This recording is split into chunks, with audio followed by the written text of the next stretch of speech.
নামের শেষে ভৈরবী ছিল ওদের নাই নামের নাম কিন্তু আমি নেই তো নাম উনি হেলিকপ্টারে আসতেন মনে হয় কোরআন শরীফের একটা আয়াতের অর্থই খালি জানতেন সেটা হলো কুল্লু নাফসিন যায়িকাতুল মাউত এইটা বলে একটা টান দিতেন আর প্রায় মাহফিলে শুনতাম এই একটা আয়াতেরই তাফসীর। আপনাদের এই অঞ্চলে এমন অনেক উত্তরবঙ্গে এমন অনেক বক্তা আছে না হামাদু সাল্লি আলাদা আরবিতে পড়ার পরে ভাটিয়ালি গান গায় আছে না আবার নামের শেষে অনেক কি বাদিমদি আছে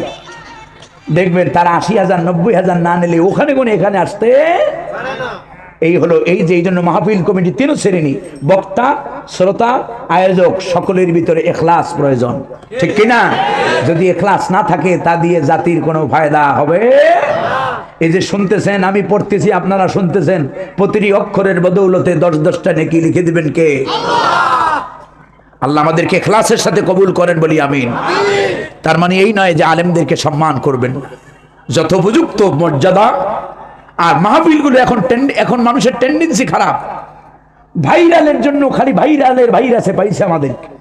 আর ভাইরাল করার জন্য ২৬ ইঞ্চি ২৪ ইঞ্চি ২৩ ইঞ্চি দেখলাম এই উত্তরবঙ্গে ইদানিং আবার মহিলারা আওয়াজ করে আবার পোলা বাহিনী লিখে দিচ্ছে কয় যে পুরুষদের জন্য পর্দার সহিত শোনার ব্যবস্থা আছে আছে না হাদিহি হাসেন আপনারা হাদিহি আলামাতুস সাআ কিয়ামতের লক্ষণ। এখনকার ওয়াজ মাহফিল মানুষেরা হেদায়েতের জন্য করে কিন্তু এমন ওয়াজ মাহফিল এমন অনেক জায়গায় দেখি বক্তা সাহেবগণ শুধু নাহমাদুহু ওয়া নুসাল্লি আলা এটাই আরবিতে পড়েন এরপরে ভাটিয়ালি গান আর গান সুরের আপনার মূর্ছনায় হারিয়ে যায় সবাই।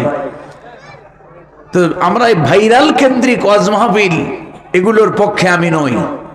এখানে আপনারা যারা এসেছেন আমি চেষ্টা করব আপনাদেরকে নির্ধারিত একটি বিষয়ে কোরআনে কারীম থেকে কোরআনে কারীমকে সামনে রেখে কথা বলার আল্লাহ যেন আমাদেরকে আমলের নিয়তে ইখলাসের সাথে বসার তৌফিক দান করেন বলি আমিন।